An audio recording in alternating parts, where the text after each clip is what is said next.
Right. అందరూ కూడా ఒకసారి అబ్జర్వ్ చేయండి. నిన్న మొన్న అయిన క్లాస్ ఏదైతే ఉందో ఆ క్లాస్ లోపట మనము ఒక మొబైల్ ఫోన్ ఏ విధంగా ఆన్ అవుతుందో దాని గురించి మనము డీటెయిల్ అండ్ క్లారిటీగా మనం ఇంతకుముందు సెక్షన్లో మాట్లాడుకున్నాం.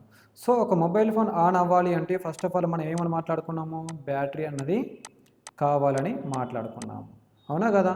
సో ఈ బ్యాటరీ నుంచి ఈ వోల్టేజ్ ఏదైతే ఉందో ఈ బ్యాటరీ నుంచి వోల్టేజ్ ఏదైతే ఉందో డీసీ టు డీసీఐసికి రావడం అనేది జరుగుతుందని మనము క్లియర్ అండ్ క్లారిటీగా ఇంతకుముందు జరిగిన క్లాసెస్ లోపల మాట్లాడుకోవడం జరిగింది.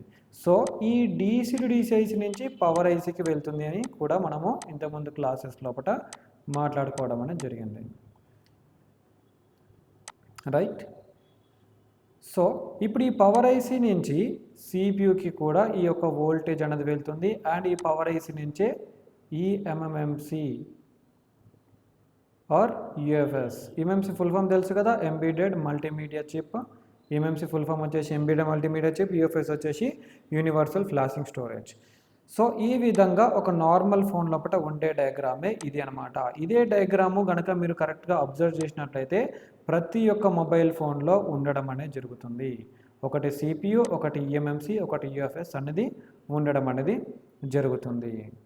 సో ఈ విధంగా మనకి ఉండడం అనేది జరుగుతుంది. సో ఈ లైన్లో మీకు ఎటువంటి ప్రాబ్లం లేదని అనుకుంటున్నాను. సో ఇక్కడ వరకు నిన్నటి క్లాస్ మనం ఏదైతే మాట్లాడుకున్నామో బ్యాటరీ ఒకటి, డీసీడీసీఐసి ఒకటి, పవర్ ఐసీ ఒకటి అండ్ సిపియు ఎంఎంసి ఏవైతే ఉన్నాయో వీటి గురించి మనం క్లియర్ అండ్ క్లారిటీగా మాట్లాడుకోవడం జరిగింది కదా. సో ఈరోజు క్లాస్ లోపల బ్యాటరీలో ఎంతైతే వోల్టేజ్ ఉందో అంతే వోల్టేజ్ డీసీడీసీఐసి ద్వారా పవర్ ఐసీలోకి రావడమే నిన్న టాపిక్ అనమాట. మొన్న క్లాస్ ఏదైతే జరిగిందో బ్యాటరీలో ఎంతైతే వోల్టేజ్ ఉంటుందో అంతే వోల్టేజ్ పవర్ ఐసీకి ఇన్పుట్ అవ్వాలి. అదే పవర్ సీక్వెన్స్ అంటారు. ఏమంటారు? Power sequence. పవర్ సీక్వెన్స్ అని పిలవడం అనేది జరుగుతుంది. Power sequence. బ్యాటరీలో ఎంతైతే వోల్టేజ్ ఉంటుందో అంతే వోల్టేజ్ మన పవర్ ఐసీకి రావాలి. అది ఎవరి ద్వారా రావాలి అంటే డీసీడీసీఐసి ద్వారా రావాలి అనమాట. బ్యాటరీ అనేవాడు డీసీడీసీఐసికి ఇస్తాడు, డీసీడీసీఐసి అనేవాడు పవర్ ఐసీకి ఇస్తాడు. పవర్ ఐసీ కానీ ఇవ్వడానికి మెయిన్ ఉద్దేశం ఏంటిదంటే అది సిపియుని యాక్టివేషన్ చేయాలి. పవర్ ఐసీ యొక్క మెయిన్ ఉద్దేశం ఏంటిదంటే సిపియుని ఈఎంఎంసిని పవర్ ఇచ్చి యాక్టివేషన్ చేయాలి. ఇదే మెయిన్ కాన్సెప్ట్ అనమాట. సో ఈ యొక్క జర్నీలో పవర్ ఐసీలు మాత్రమే ఇంప్రూవ్ అవుతాయి. ఈ యొక్క జర్నీలో పవర్ ఐసీలు మాత్రమే ఇంప్రూవ్ అవుతాయి. మోస్ట్ ఆఫ్ ద కేసెస్ లోపల డీసీ టు డీసీఐసి లోపల కూడా పవర్ ఐసీని ఇన్బుల్డ్గా పెట్టి సిపియుకి పవర్ ఇచ్చేటట్టు కూడా చేస్తాడు కొన్ని సిచ్యువేషన్స్లో, కొన్ని మొబైల్ ఫోన్స్ ఉన్న సిచ్యువేషన్స్లో. సో ఇక్కడ మనము ఏమని మాట్లాడుకుంటున్నాము, ఒక మొబైల్ ఫోన్ లోపల బ్యాటరీ, డీసీడీసీఐసి, మళ్ళీ ఇంకా CPU, power IC, CPU, UFS అని మాట్లాడుకుంటున్నాం. బ్యాటరీలో ఎంతైతే వోల్టేజ్ ఉంటుందో అంతే వోల్టేజ్ పవర్ ఐసీకి రావాలి. పవర్ ఐసీ నుంచి ఆ వోల్టేజ్ ఏదైతే ఉందో అది మనం ఎప్పుడైతే పవర్ బటన్ ప్రెస్ చేస్తామో, ఎప్పుడైతే మన మొబైల్ ఫోన్లో పవర్ బటన్ ప్రెస్ చేస్తామో పవర్ బటన్ ప్రెస్ చేసినప్పుడు ఆ వోల్టేజ్ అనేది క్లాక్ రూపంలో జనరేట్ అయ్యి అది సిపియుకి, ఈఎఫ్ఎస్కి ఏవైతే రిక్వైర్డ్ పవర్స్ ఉంటాయో అవన్నీ వెళ్ళడం అనేది జరుగుతుంది. సో ఇది మన టాపిక్ అనమాట. సో ఇప్పుడు నెక్స్ట్ వచ్చే క్లాస్ ఏదైతే ఉందో దాని గురించి ఇంకా డీటెయిల్గా ఎక్స్ప్లెనేషన్గా మనం మాట్లాడుకోవడం.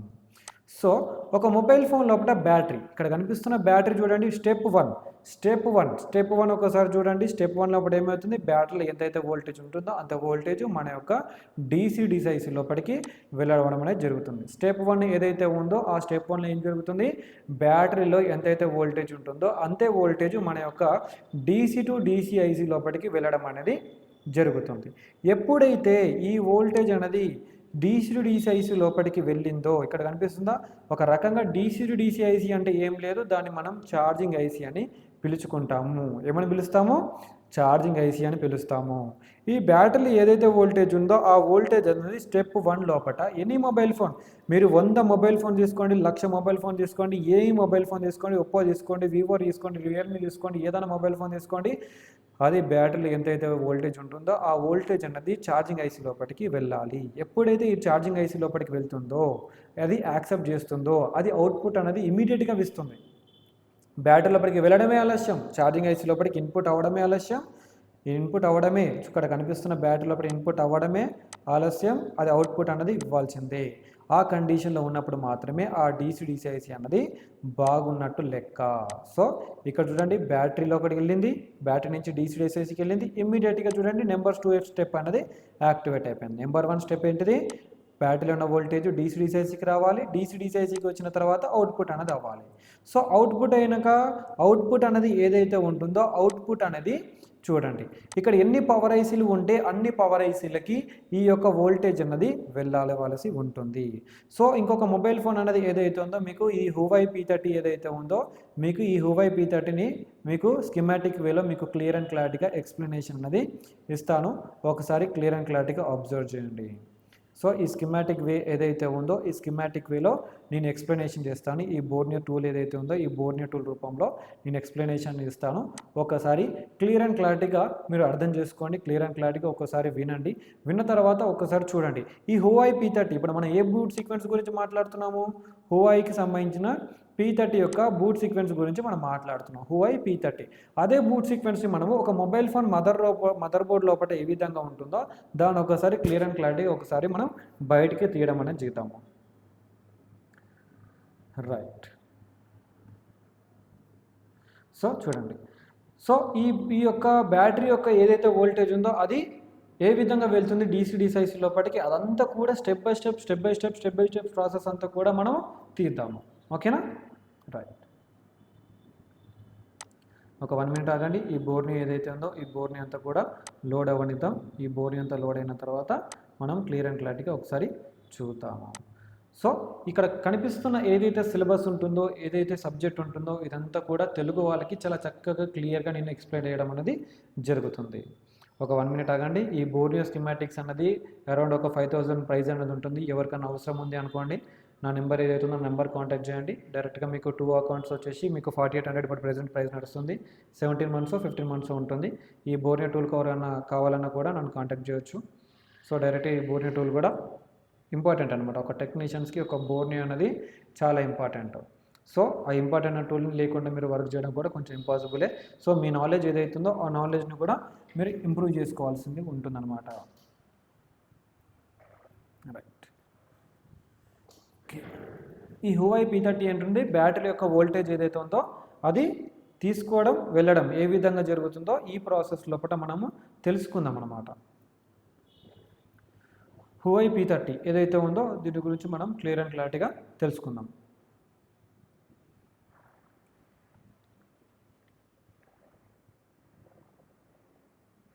సో ఒక 1 మినిట్ ఆగండి, అది ఓపెన్ అవుతుంది. జస్ట్ అది ఫైల్స్ అన్నీ అరేంజ్ చేస్తుంది అనమాట. దానివల్ల ఏం ప్రాబ్లం లేదు. ఒక 1-2 minutes టైం పడుతుంది.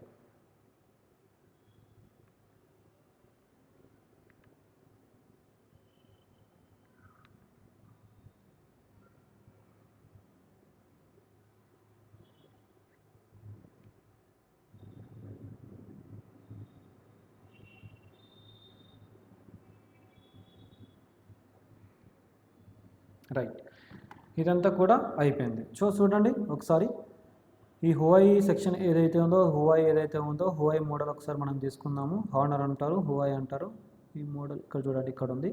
ఈ Huawei ఏదైతే ఉందో P30 ఏదైతే చూడండి, హానర్ P30 Huawei P30 ఉంటుంది.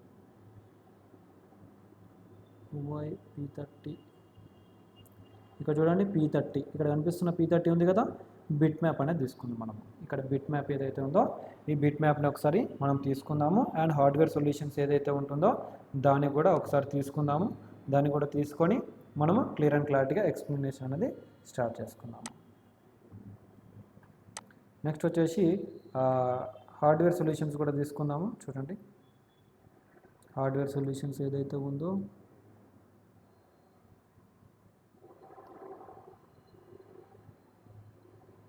హార్డ్వేర్ సొల్యూషన్స్ లోపల ఛార్జింగ్ సెక్షన్ అనేది మనం తీసుకుందాము. సో ఈ క్లాస్ లోపల ఏంటిదంటే మీకు క్లియర్ అండ్ క్లారిటీగా బ్యాటరీ కనెక్టర్ నుంచి ఈ యొక్క వోల్టేజ్ అన్నది ఎలా పాస్ అవుతుందో దాని గురించి మనం క్లియర్ అండ్ క్లారిటీగా ఎక్స్ప్లెనేషన్ అనేది చేసుకున్నాం. చూడండి ఇక్కడ ఏదైతే కనిపిస్తుందో ఒకసారి అబ్జర్వ్ చేయండి. ఇక్కడ మనకన్నా బ్యాటరీ కనెక్టర్ అంటారు. ఇది ఏదైతే ఉందో బ్యాటరీ కనెక్టర్ అంటారు. దీని యొక్క ఫస్ట్ వోల్టేజ్ బ్యాటరీ నుంచి DC-DCకి వెళ్ళే పేరు వచ్చేసి V బ్యాట్ అని పిలుస్తాం మనము.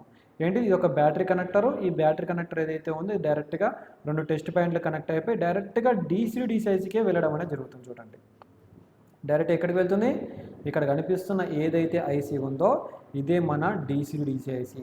ఒక 2 కెపాసిటర్ల ద్వారా ఇది ఇన్పుట్ అన్నది అయ్యింది. ఇక్కడ కనిపిస్తుంది కదా, ఈ 2 కెపాసిటర్ ద్వారా అది ఇన్పుట్ అన్నది అయ్యింది. ఇక్కడ ఇది ఒక బ్లాక్ డయాగ్రామ్ అనమాట, అది స్కీమాటిక్ వే అనమాట. సో ఇక్కడ బ్యాటరీ కనెక్టరు మళ్ళీ ఇంకా ఈ ఛార్జింగ్ ఐసీ లోపలికి ఎలా ఎంటర్ అయ్యిందో మీరు క్లియర్ అండ్ క్లారిటీగా ఇక్కడ చూసారు. సో ఇదే సెక్షన్ ఏదైతే ఉందో మనం బిట్ మ్యాప్లో కూడా ఒకసారి చూద్దాము. బిట్ మ్యాప్లో ఏ విధంగా కనిపిస్తుందో చూద్దాం. ఇదేనా మన బ్యాటరీ కనెక్టర్. ఇక్కడ కనిపిస్తున్న ఏదైతుందో మన బ్యాటరీ కనెక్టర్, ఇది పాజిటివ్ లైన్. ఈ పాజిటివ్ లైన్ మీద క్లిక్ చేసినప్పుడు ఏమైంది, ఇది DC ఐసీ కదా, మన DC ఐసీ కదా. మన DC ఐసీకి ఈ యొక్క వోల్టేజ్ అనేది వెళ్ళడం జరిగింది. అండ్ సేమ్ వే మన నెట్వర్క్ సెక్షన్కి కూడా ఇదే వోల్టేజ్, బ్యాటరీలో ఎంతైతే వోల్టేజ్ ఉందో అంతే వోల్టేజ్ మన నెట్వర్క్ సెక్షన్కి కూడా వెళ్ళడం అనేది జరిగింది. ఇది మన నెట్వర్క్ సెక్షన్ లోపల ఉన్న పిఏకి అనమాట. ఈ పిఏకి వోల్టేజ్ అనేది వెళ్ళడం అనేది జరిగింది. సో ఇక్కడ అబ్జర్వ్ చేయండి.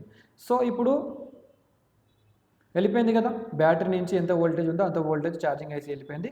ఇప్పుడు నెంబర్ 2 స్టెప్ లోపల అవుట్పుట్ అయ్యి ఇక్కడ కనిపిస్తున్న 1, 2, 3, 4 ఐసీలకి ఇన్పుట్ అవ్వాలన్నమాట. 4 ఐసీలకి ఇన్పుట్ అవ్వాలి. ఈ 4 ఐసీలకి కాకుండా మిగతా ఐసీలకు కూడా ఈ VPH పవర్ అనేది చాలా ఇంపార్టెంట్. ఇక్కడ కనిపిస్తున్న VBAT సిస్టమ్ వోల్టేజ్ ఉంది కదా, ఇక్కడ వోల్టేజ్ ఎంత ఉంటుంది, 3.7 నుంచి 4.2 వోల్టేజ్ ఉంటుంది. మళ్ళీ ఇక్కడ వోల్టేజ్ ఎంత ఉంటుంది, 3.7 నుంచి 4.2 వోల్టేజ్ అనేది ఉండడం అనేది జరుగుతుంది. సో ఈ వోల్టేజ్ ఏదైతే ఉందో ఈ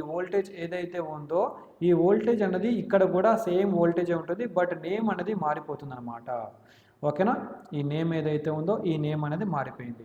సో ఇప్పుడు DC ఐసీ లోపలికి ఈ వోల్టేజ్ ఏదైతే ఉందో ఈ వోల్టేజ్ అనేది ఇన్పుట్ అయింది. సో ఇదేంటిది, ఇది DC ఐసీ ఇక్కడ ఏదైతే కనిపిస్తుందో ఈ DC ఐసీ లోపల ఇన్పుట్ అనేది అవ్వడం జరిగింది. సో ఇప్పుడు మనకి అవుట్పుట్ అనేది కావాలి. సో అవుట్పుట్ అనేది కావాలి కాబట్టి ఇక్కడ కనిపిస్తున్న కాయిల్ ఏదైతే ఉందో ఈ కాయిల్ నుంచి ఇది అవుట్పుట్ అనేది అవ్వడం అనేది జరుగుతుంది. ఇప్పుడు ఇంతకుముందుకు నేను ఏవైతే పేర్లు చెప్పానో, ఇంతకుముందుకు ఏవైతే నేమ్స్ చెప్పానో ఆ నేమ్స్ తగ్గట్టు ఆ కెపాసిటర్స్ ఏవైతే ఉన్నాయో ఆ ఒక హోల్ పవర్ సీక్వెన్స్ ఏదైతే ఉందో ఇక్కడ కనిపిస్తున్న పవర్ ఐసీ ఉందా, ఇక్కడ కనిపిస్తున్న మెయిన్ పవర్ ఐసీ ఉందా, ఈ మెయిన్ పవర్ ఐసీకి ఈ యొక్క వోల్టేజ్ అనేది వెళ్ళడం అనేది జరిగింది. బ్యాటరీలో ఎంతైతే వోల్టేజ్ ఉంటుందో అదంతా కూడా చుట్టుపక్కల ఉన్న కెపాసిటర్స్, ఇక్కడ కనిపిస్తున్న ఈ చుట్టుపక్కల కెపాసిటర్స్ ఉన్నాయి చూసారా, ఈ చుట్టుపక్కల ఉన్న కెపాసిటర్స్ నుంచి పవర్ ఐసీ లోపలికి ఎంటర్ అవ్వాలి. చూడండి మళ్ళీ ఇంకా మిగతా 2 పవర్ ఐసీల గురించి కూడా మనం మాట్లాడుకున్నాం కదా. ఈ పవర్ ఐసీ లోపలికి కూడా మళ్ళీ ఇంకా పక్కన ఉన్న పవర్ ఐసీ లోపలికి కూడా ఈ యొక్క పక్కన ఉన్న పవర్ ఐసీస్ ఏవైతే ఉన్నాయో పక్కన ఉన్న పవర్ ఐసీలకు కూడా వోల్టేజ్ అనేది వెళ్ళడం అనేది జరుగుతుంది. చూడండి రైట్. సో ఇక్కడ మీకు ఎన్ని పవర్ ఐసీలు కనిపించినాయి, అన్ని పవర్ ఐసీలకి ఈ వోల్టేజ్ అనేది క్లియర్ అండ్ క్లారిటీగా వెళ్ళడం అనేది జరిగింది. చూడండి ఈ పవర్ ఐసీ లోపలికి కదా ఇన్పుట్ అయ్యింది. అబ్జర్వ్ చేయండి. ఐ హోప్ మీ అందరికీ కూడా చక్కగా అర్థమైంది అనుకుంటున్నాను. రైట్, ఎవరికి ఏమైనా డౌట్స్ ఉన్నాయా ఇక్కడ వరకు? నాకు ఒకసారి క్లారిటీ ఇవ్వండి. ఇక్కడ వరకు మీ అందరికీ ఏమైనా డౌట్స్ ఉన్నాయా? చెప్పండి సార్, ఏమైనా డౌట్స్ ఉన్నాయా? ఇక్కడ వరకు జరిగిన టాపిక్స్ లోపల పవర్ ఐసీ లోపలికి ఎలా ఇన్పుట్ అవుతుందో, ఎలా అవుట్పుట్ అవుతుందో మీ అందరికీ ఏమైనా డౌట్స్ ఉన్నాయా? డౌట్స్ ఉంటే చాట్లో ఒకసారి మీరు చెప్పండి. అర్థమైతే ఓకే అని చెప్పండి, అర్థం కాకుంటే అర్థం కాలేదని చెప్పండి. చాట్ లోపల ఏదైతే ఉందో ఫాస్ట్గా ఎస్ సార్ నో, అర్థమైంది అనుకుంటే ఎస్ అని చెప్పండి, అర్థం కాకుంటే నో అని చెప్పండి. దాన్ని బట్టి మనం ప్రిపేర్ అవుదాం. రైట్, చాట్లో చెప్పండి. ఇప్పుడు ఎవరితో అందరితో మాట్లాడడం కుదరదు, చాట్లో ఒకసారి చెప్పండి.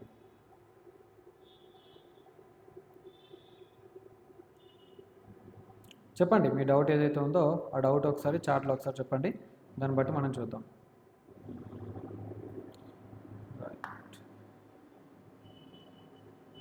ఓకే రైట్, చాట్లో ఒకసారి అంతలోకి మీరు టైప్ చేసి పెట్టేసేయండి, సో దట్ మీకు క్లియర్ అండ్ క్లారిటీగా డౌట్స్ అని క్లియర్ చేద్దాం.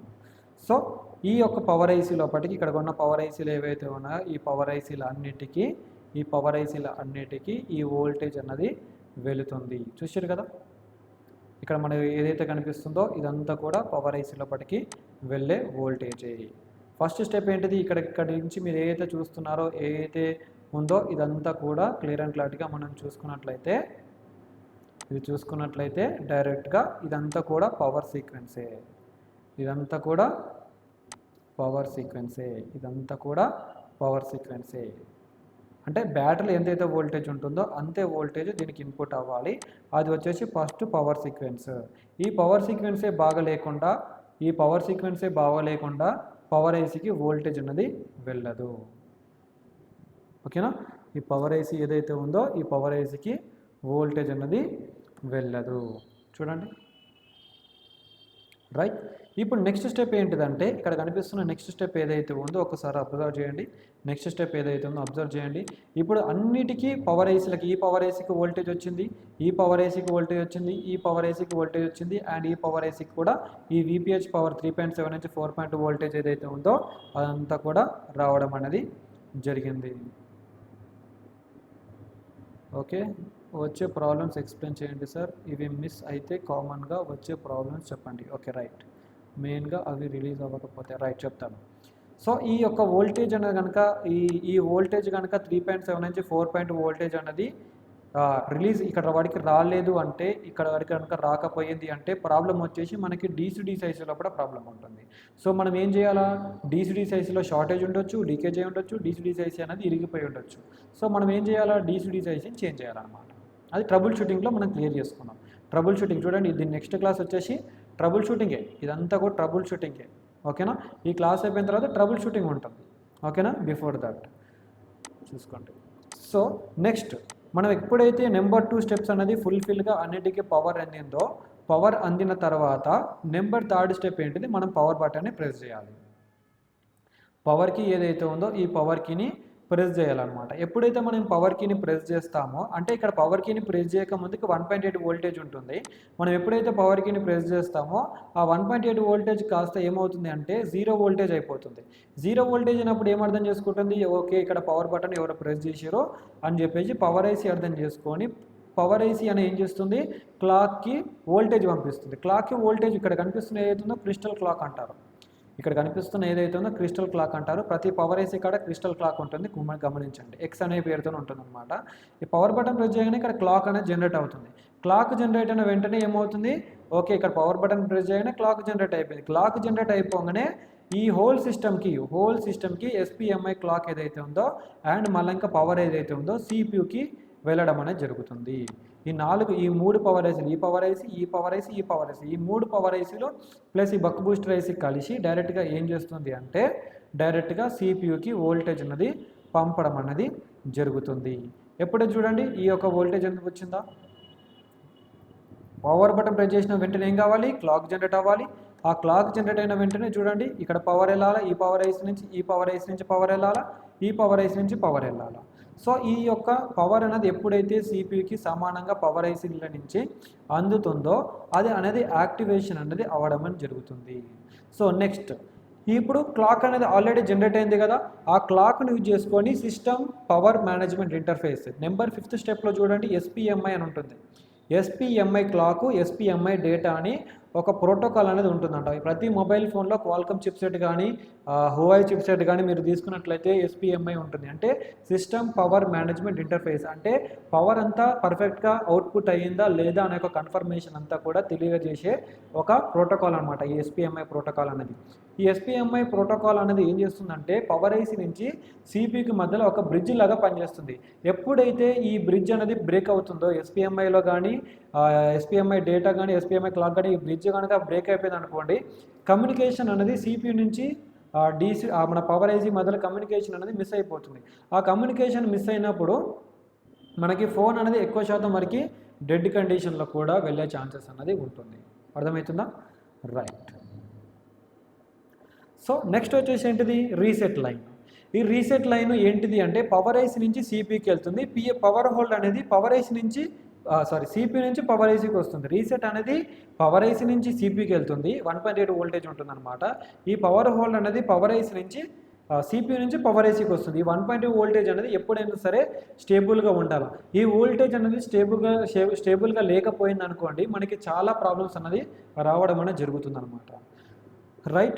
ఇదే విధంగా CPUకి ఎలాగైతే పవర్ వెళ్ళిందో నెంబర్ 4 స్టెప్లో అదే విధంగా 2.95 వోల్టేజ్, 1.9 వోల్టేజ్, 1.8 వోల్టేజ్ అనేది మన UFSకి వోల్టేజ్ అనేది వెళ్ళడం అనేది జరుగుతుంది. దాని తర్వాత పవర్ ఎప్పుడైతే అందుతుందో, పవర్ బటన్ ప్రెస్ చేసినప్పుడు పవర్ ఎప్పుడైతే అందుతుందో, ఎప్పుడైతే మనకి ఫస్ట్ లోగో అని వస్తుంది, ఎంఐ అయితే ఎంఐ, వివో అయితే వివో, ఒప్పో అయితే ఒప్పో, రియల్మీ అయితే రియల్మీ అని చెప్పేసి కొంచెం ప్రాసెస్ లాగా మనకు వస్తుంది కదా. ఆ ప్రాసెస్లో ఏంటిదంటే సిపికి పవర్ వెళ్ళినట్టు, యూఎఫ్ఎస్కి పవర్ వెళ్ళినప్పుడు ఆ వెళ్ళిన తర్వాత ఏమవుతుందంటే ఆ ఏదైతే లోగో ఉంటుందో ఆ లోగోని మనకి చూపించడం అనేది జరుగుతుంది. సో ఈ ప్రాసెస్లో డేటా అనేది ఎక్స్ట్రాక్షన్ చేస్తుంది. ఫస్ట్ వచ్చేసి లోగో వచ్చేసి ఎంఐ అయితే ఎంఐ, వివో అయితే వివో అని చూపిస్తుంది, పవర్ బై 100 అని వస్తుంది. దాని తర్వాత నెక్స్ట్ లోగో వస్తుంది, తర్వాత లోడ్ అవుతుంది, లోడ్ అయిన తర్వాత సాఫ్ట్వేర్ని మనం ముంగడ పెడుతుంది. ఈ విధంగా మనకి సాఫ్ట్వేర్ అనేది ముంగడ పెడుతుంది. ప్రతి క్షణము ప్రతి టైము సిపియు అనేది ఏం చేస్తుందంటే దీనిలో ఉన్న సాఫ్ట్వేర్ని రీడ్ చేస్తూ ఉంటుంది అనమాట. సిపియు యొక్క మెయిన్ పని ఏంటిది, ఈఎంఎంసీలో యూఎఫ్ఎస్లో ఏదైతే డేటా ఉంటుందో దాన్ని ప్రతి క్షణము రీడ్ చేయాల్సి ఉంటుందన్నమాట. ఈ విధంగా ఒక ప్రొసీజర్ అనేది జరుగుతుంది ఒక మొబైల్ ఫోన్లో, ఈ విధంగా ఆన్ అవుతుంది. సో ఒక మొబైల్ ఫోన్ లోపల మీకు ప్రాబ్లం అనేది ఎక్కడ వస్తుంది, బ్యాటరీ లైన్లో ఉందా, డిసిడిసైస్లో ఉందా, పవర్ ఐసీ లైన్లో ఉందా, సిపి లైన్లో ఉందా, యూఎఫ్ఎస్ లైన్లో ఉందా, మధ్యలో ఎక్కడ అయిందా. సో ఈ విధంగా ప్రాసెస్లు ఏవైతే ఉన్నాయో మీరు ఎప్పుడైతే అంచనా కరెక్ట్గా వేయగలుగుతారో అప్పుడు ఒక మొబైల్ ఫోన్ కండిషన్ అనేది ప్రాపర్ వేలో ఆన్ అవుతుంది అనమాట. సో ఐ హోప్ ఇది థియరీ క్లాస్, ఇది ఏదైతే ఉందో ఇదంతా కూడా థియరీ క్లాస్ అనమాట. ఈ థియరీ క్లాస్ ప్రకారంగా ఈ బ్లాక్ డయాగ్రామ్ ఏదైతే ఈ బ్లాక్ డయాగ్రామ్ ప్రకారంగా నేను ఎప్పుడైతే మీకు ఈ యొక్క స్కిమాటిక్ వేని మీకు అర్థం చేయగలుగుతానో, హార్డ్వేర్ని అర్థం చేయగలుగుతానో, హార్డ్వేర్ని మీకు చెప్పగలుగుతానో అప్పుడు మీకు నిజమైన సబ్జెక్ట్ ఒక మొబైల్ ఫోన్ ఏదైతే ఉందో ఒక మొబైల్ ఫోన్ లోపల నిజమైన సబ్జెక్ట్ అన్నది మీకు అప్పుడు అన్నది వస్తుంది. ఓకేనా. ఒక హార్డ్వేర్ అన్నది చాలా ఇంపార్టెంట్ ఎక్స్పీరియన్స్ పర్సన్స్కి. ఏంటిదంటే ఫ్రెషర్ ఎవరైనా సరే ఒక మొబైల్ ఫీల్డ్లోకి ఎంటర్ అవుతున్నాడు అంటే స్టార్టింగ్ స్టేజ్ లోపల మొత్తం అంతా రావాలి అంటే అది ఇంపాసిబుల్ సార్. 1 మంత్ లోపల మీరు మొబైల్ రిపేరింగ్ అంతా నేర్చుకోవాలా, చిప్ లెవెల్ చేయాలి అనుకుంటే మీరు 1 మంత్లో నేర్చుకోవాలనే ఉద్దేశం ఉంటే ఫస్ట్ థింగ్ వచ్చేసి డిస్ప్లేలు వేసుకోండి, సెకండ్ థింగ్ వచ్చేసి ఛార్జింగ్ పిన్లు వేసుకోండి, థర్డ్ థింగ్ వచ్చేసి బ్యాటరీలు మార్చుకోండి, ఫోర్త్ థింగ్ వచ్చేసి ఇయర్ స్పీకర్లు మార్చుకోండి. ఇవంతా కూడా స్టెప్ బై స్టెప్ చేస్తుండగా లాస్ట్కి స్టెప్కి మీరు ఏం చేయాలి అంటే mobile phone mother board work ఉంటుంది చూసారా, దానికి రండి. డైరెక్ట్గా వచ్చిన ఫస్ట్ స్టార్టింగే మీకు డిస్ప్లేలు వేయాలి, అదే వేయాలా ఇదే వేయాలా, టోసీ వేయాలా అదే వేయాలి అని చెప్పేసి కన్ఫ్యూజన్లో ఉన్నారనుకోండి చాలా ఇబ్బంది పడతారు. మీరు ఎంత కష్టపడ్డా కానీ మీ యొక్క ఇన్కమ్ అనేది తగ్గుతుంది కానీ పెరగదనమాట. సో నాలెడ్జ్ గెయిన్ చేసుకొని దాన్ని సంపాదించుకోండి. ఒక మదర్ బోర్డ్ని రిపేర్ చేస్తే 1000 నుంచి 2000 3000 దాకా తీసుకోవచ్చు ఎనీ మొబైల్ ఫోన్, గుర్తుపెట్టుకోండి. చిన్న జంపర్ వేసి కూడా మొబైల్ ఫోన్ ఆన్ చేయొచ్చు, చిన్న ఐసీని మార్చి కూడా ఆన్ చేయొచ్చు. ఐసీలు ఫ్రీగానే దొరుకుతాయి. స్క్రాప్ బోర్డ్ ఒక 10 స్క్రాప్ బోర్డులు కొనుక్కున్నాం అనుకోండి, ఆ స్క్రాప్ బోర్డ్ లోపల ఐసీని తీసేసి ఇంకో ఐసీ లోపల మార్చేసేయండి. అలా చేయడం ద్వారా మొబైల్ ఫోన్స్ లోపల ఈజీగా అయిపోతుంది. మీకు ఒకటే ఐసీ ఒక 10 20 30 ఒక 10,000 పెట్టి మీరు స్క్రాప్ బోర్డ్ అంతా ఇంత స్క్రాప్లు తెచ్చుకొని మేము ముంగట వేసుకుని అనుకోండి, ఆ మొబైల్ ఫోన్లో ఏ ఐసీ అయితే ప్రాబ్లం ఉందో ఐసీ తీసేసి రిపాల్ చేసి మంచిగా పెట్టేసేయండి, మొబైల్ ఫోన్ ఆన్ అవుతుంది. ఒక మొబైల్ ఫోన్ ఆన్ చేసినందుకు మీరు 10,000 ఇన్వెస్ట్మెంట్ పెట్టినందుకు ₹1,00,000 సంపాదించచ్చు ఈజీగా. ఈ విధమైన ప్లాన్స్ అనేవి మీరు చేసుకోండి. డిఎస్ఓ ఇక్కడ కనిపిస్తున్న మిషన్స్ ఉన్నాయి చూసిరా, డీసీ పవర్ సప్లై ఏదైతే ఉందో, బ్లోయర్ ఏదైతే ఉందో, మైక్రోస్కోప్ ఏదైతే ఉందో, డిఎస్ఓ మిషన్ ఏదైతే ఉందో, మళ్ళీ ఇంకా షోల్డరింగ్ ఐరన్ ఏదైతే ఉందో, ఇవన్నీ కూడా మీరు యూజ్ చేయండి, కొనుక్కోండి. ఇవన్నీ కూడా కొనుక్కొని వర్కింగ్ ప్రాసెస్ అంతా కూడా మీరు స్టార్ట్ చేయండి. అప్పుడు మీకు ఈ ఎక్విప్మెంట్ లేకుండా నేను వర్క్ చేస్తాను అనుకుంటే చాలా కష్టం సార్. ఇక్కడ కనిపిస్తున్న టోటల్ ఎక్విప్మెంట్ ఏదైతే ఉందో మినిమం 50,000 ఉంటుంది. ఇక్కడే అదొక 7,000 ఉంటుంది, ఇదొక 15,000 ఉంటుంది, అదొక 7,000 ఉంటుంది, అదొక 3,000 ఉంటుంది, ఇదొక 10,000 20,000 30,000 25,000 దాకా ఉంటుంది. ఇలా ఈ విధంగా ప్రాసెస్ అన్నది ఉంటుంది. ఈ ఎక్విప్మెంట్ అంతా కూడా మీరు కొనుక్కోవాల్సి ఉంటుంది అనమాట. ఈ ఎక్విప్మెంట్ లేకుండా వర్క్ చేస్తానంటే అది ఇంపాసిబుల్, గుర్తుపెట్టుకోండి. ఐ హోప్ మీకు క్లాస్ అనేది అర్థమైంది అనుకుంటున్నాను. ఎవరికి ఏమైనా డౌట్స్ ఉన్నాయంటే నాకు ఒకసారి చెప్పండి. ఎక్స్ట్రా ఛార్జింగ్ ఐసీ అని ఏముంటుంది సార్? ఆ ఎక్స్ట్రా ఛార్జింగ్ ఐసీ అని ఐడెంటిఫికేషన్ చేయాలంటే చాలా సింపుల్ స్టెప్స్ ఉంటాయి. మన క్లాసెస్ లోపల క్లియర్ అండ్ క్లారిటీగా ముందు సెక్షన్స్ లోపల ఇంకా క్లియర్గా మాట్లాడుకున్నాం. ఓకేనా. ఎక్స్ట్రా అని కాదు, ఏదని కాదు, మీకు ఉంటే సబ్జెక్ట్ జరుగుతూ ఉంటే సబ్జెక్ట్ వీళ్ళకి ముందు వెళ్తూ ఉంటే ఇంకా బాగా జరుగుతుందన్నమాట. చెప్తాను అంటే పక్కన చూస్తే సరిపోతుంది సార్. పక్కన ఏసీ కాదు, పక్కన కాయిల్ ఉంటుంది, కాయిల్ పక్కన చెక్ చేసుకోవాలన్నమాట. కాయిల్ ఉంటుంది, ఆ కాయిల్ పక్కన చెక్ చేసుకుంటే సరిపోతుంది. ఎవరైతే ఇంత ముందుకు నా దాంట్లో కోర్సెస్లో జాయిన్ అయ్యారో, ఎప్పుడైతే ఈ 5G కోర్స్ అనేది ఏంటి అంటే అడ్వాన్స్ లెవెల్ కోర్స్ అనమాట. ఈ 5G కోర్స్లో ఆల్రెడీ ఈ కోర్స్లో ఉన్నారా లేదా మీరు చూసుకోండి, యాప్ ఓపెన్ చేసుకోండి. యాప్ ఏదైతే ఉందో యాప్ ఓపెన్ చేసుకొని ఒకసారి చూసుకోండి, మీరు 5G కోర్సులో ఉన్నారా లేదో చూసుకోండి. ఈ 5G కోర్సులో ఉన్నట్లయితేనే మీకు నెక్స్ట్ వచ్చే లైవ్ క్లాసెస్ లోపల అప్డేట్ అనేది ఉంటుందన్నమాట. మీరు కనుక 5G కోర్సెస్ లోపల లేకపోతే ఇమీడియట్గా 1500 రూపీస్ పేమెంట్ చేసుకొని డైరెక్ట్గా జాయిన్ అయిపోండి. రైట్, ఎవరికేమైనా డౌట్స్ ఉన్నాయా? హ్యాండ్ రైజ్ చేయండి. ఒకవేళ ఏమైనా డౌట్స్ ఉన్నాయంటే హ్యాండ్ రైజ్ చేయండి. హ్యాండ్ రైజింగ్ క్లాస్లో కూడా మనం క్లియర్ అండ్ క్లారిటీగా మాట్లాడుకుందాం.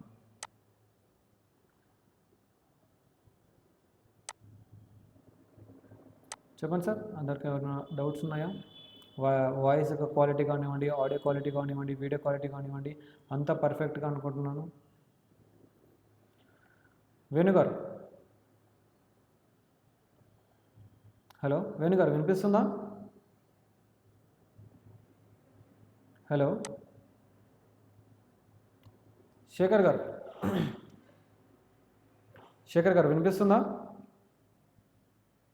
చెప్పండి శేఖర్ గారు. స్క్రాప్ బోర్డులో బెటర్ అని అడిగితే ఐసీలు కొనే బదులు స్క్రాప్ బోర్డులు కొనుక్కుంటే చాలా మంచిది అనమాట. స్క్రాప్ బోర్డులో బట్టి చాలా ఇన్కమ్, మీ దగ్గర ఎంత చెత్త ఉంటే అంత ఇన్కమ్ అనమాట మీ దగ్గర.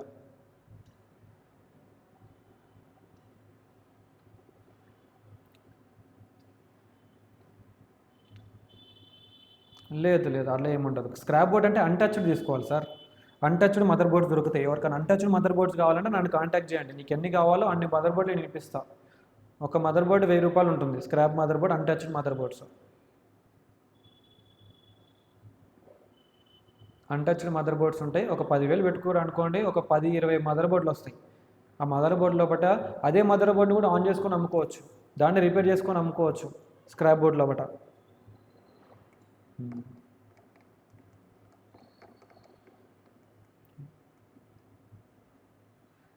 హ్యాండ్ స్కిల్స్ అన్నది మీ దగ్గర ఎక్విప్మెంట్ అంతా ఉందనుకోండి, టూల్స్ అన్నీ పర్ఫెక్ట్గా ఉన్నాయి అనుకోండి, ఒక 10 రోజులు చాలు. మీ దగ్గర హ్యాండ్ స్కిల్స్ అన్నీ పర్ఫెక్ట్గా ఉన్నాయి, టూల్స్ అన్నీ కరెక్ట్గా ఉన్నాయి, ప్రతి టూల్ మీ దగ్గర అవైలబుల్ ఉందనుకోండి, రోజుకి ఒక సిపియు రివాల్వ్ చేయడానికి ట్రై చేయండి, 10 రోజులు ఇంప్రూవ్ అయిపోవచ్చు. మీరు ఎక్కడ చేశారు కోర్స్ ఇంతకుముందుకు? Okay, right. మరి ఆన్లైన్లోకి వచ్చినప్పుడు మరి హ్యాండ్ స్కిల్స్ కోసం నా దగ్గర రండి డైరెక్ట్గా. ఇది ఆఫ్లైన్ ఫీజు వచ్చేసి ఓన్లీ హ్యాండ్ స్కిల్స్కి అయితే హ్యాండ్ స్కిల్స్ ప్లస్ థియరీ క్లాస్కి 10,000 ఉంటుంది. 10 days కోర్స్ ఉంటుంది. 10,000 10 days కోర్స్ ఉంటుంది హ్యాండ్ స్కిల్స్ పర్పస్ కోసం అయితే.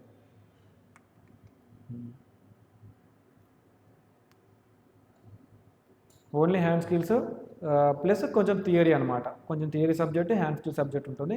10,000 ఉంటుంది.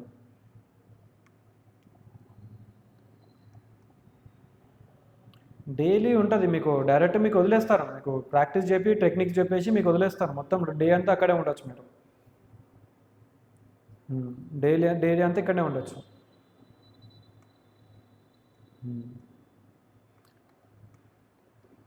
రైట్, ఇంకెవరికి ఏమైనా డౌట్స్ ఉన్నాయా?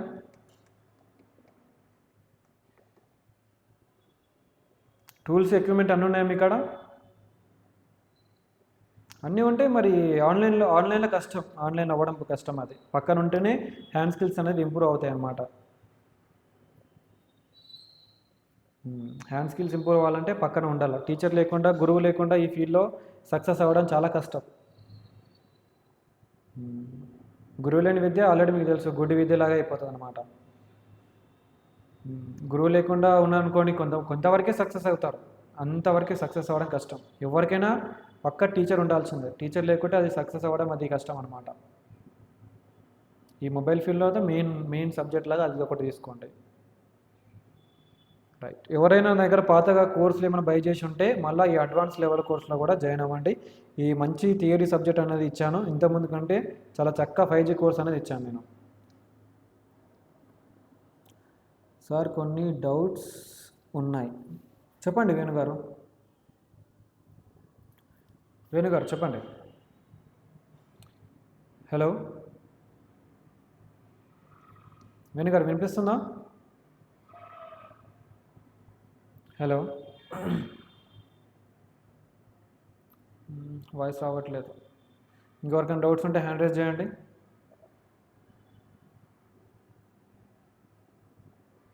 ఇంకెవరికైనా డౌట్స్ ఉంటే హ్యాండిల్ చేయండి. ఈ క్లాస్ అంతా రికార్డ్ అయిపోయింది సార్. ఈ రికార్డ్ అయిపోయిన క్లాస్ని మీరు డైరెక్ట్ మళ్ళీ యాప్ లోపలనే చూసుకోవచ్చు అనమాట.